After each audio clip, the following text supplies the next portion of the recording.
It's a cold winter day here up in Shimla.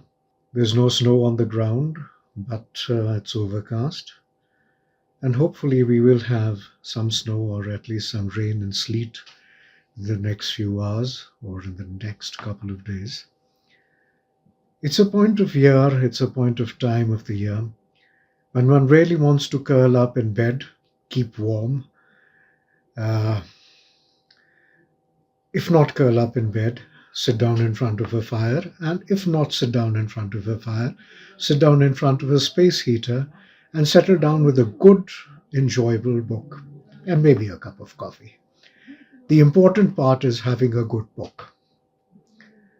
Years and years ago, when I first started writing and researching, or actually the other way around, researching and then writing about my hometown, Shimla, I was repeatedly pointed out and pointed towards one single book, Simla Past and Present by Edward Buck.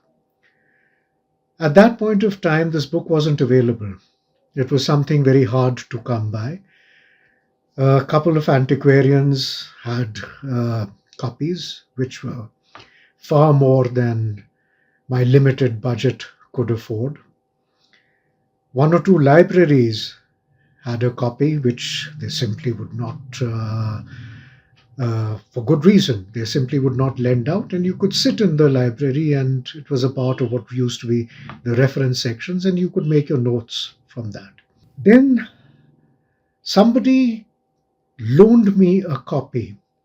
It was just out of the blue, and I made a photocopy of it. And here I still have the leftovers or that thing which at one point of time was an invaluable text to me. Then a few years later, book Simla Past and Present, the 1925 edition, was republished. And I managed to get a copy of that.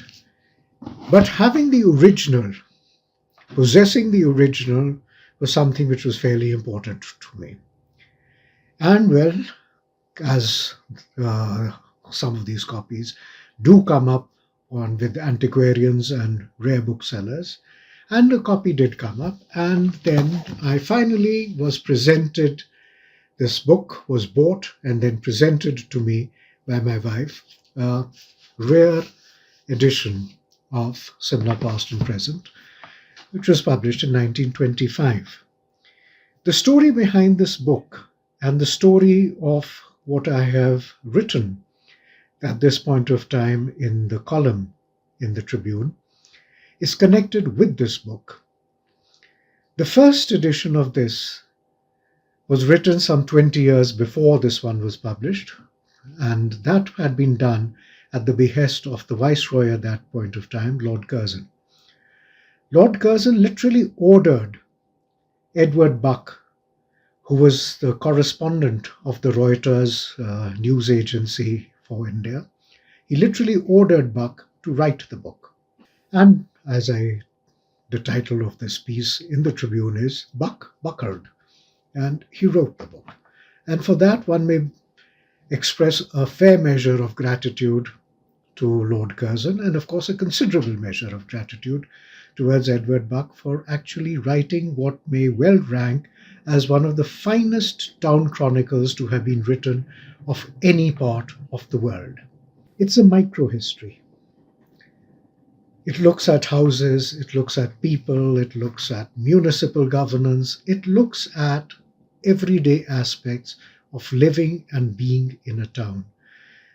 It brings the town at that point of time not only to life, but it also traces much of what you would call tiny histories, the history of a house, the history of maybe a play which was staged by the Amateur Dramatic Club at the famous Gaiety Theatre.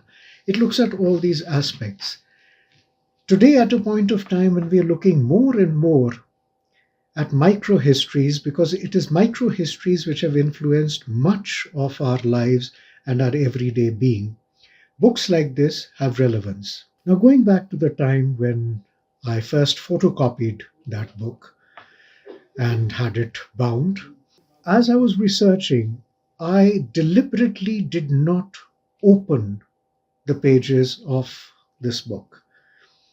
I started looking at other sources, primary as well as secondary sources, and I finally ended up with an enormous corpus of printed, published, unpublished, unprinted, and verbal material. That was to form the corpus and the core of my research. The basic reason why I did that was I did not want to be influenced by Buck's book. But once I had made the first draft, or actually not the first draft, fairly advanced draft of the book which I'd written on this town, on Simla, it is then that I went and started going over Buck's book. Again, I just looked at selective pieces, parts which I felt which were relevant to cross-check, verify, or maybe expand certain parts of what I had written in my book. And this is what I did. So, Buck's book, which I strongly recommend for anyone who wants to read about Shimla, and not only read about Shimla as a town, as a place in the early 20th century, in the 19th century, but it is also a window to a way of life and to a place and to a culture which is totally gone today. Only little bits and pieces of it remain in books, in writings, in certain lifestyles, but most of it has gone.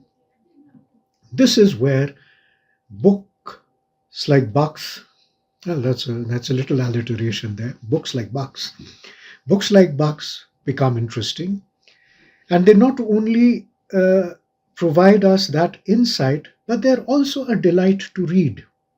Buck himself had an extraordinary life. On the surface of it, it seems to have been a very successful professional and social life. But behind that lay the reality of an unhappy marriage, which is not pointed out by Buck, but is pointed out by Lady Curzon in some of her writings and in the memoirs and the certain verbal extracts which were sent to me by a long time Simla resident of that point of time, Iris Porter. He had an unhappy marriage. His wife hardly stayed with him. He also had tragedies in his life, the death of children. An infant baby died, and as Lady Curzon records in her memoirs, he died because of the neglect of the nursemaid. And Lady Curzon attended the funeral, which she describes as the saddest, blandest funeral she had ever attended. That apart, Buck ended up becoming the chairman of a chain of hotels. That chain of hotels, whose controlling share was held by the company Spencer and Company, was later on acquired by Mohan Singh Oberoi, and that became the precursor of today's Oberoi group of hotels. Edward Buck, gracious as ever, when Mohan Singh Oberoi is supposed to have walked into this shareholders meeting with the bag full of share certificates, he vacated his chair and handed the chair over to his successor. All that apart, where is the legacy of books like this, of a man like this? It remains in that extraordinary research, in that extraordinary writing, where he is familiar with the place almost to the point of being intimate. Thank you.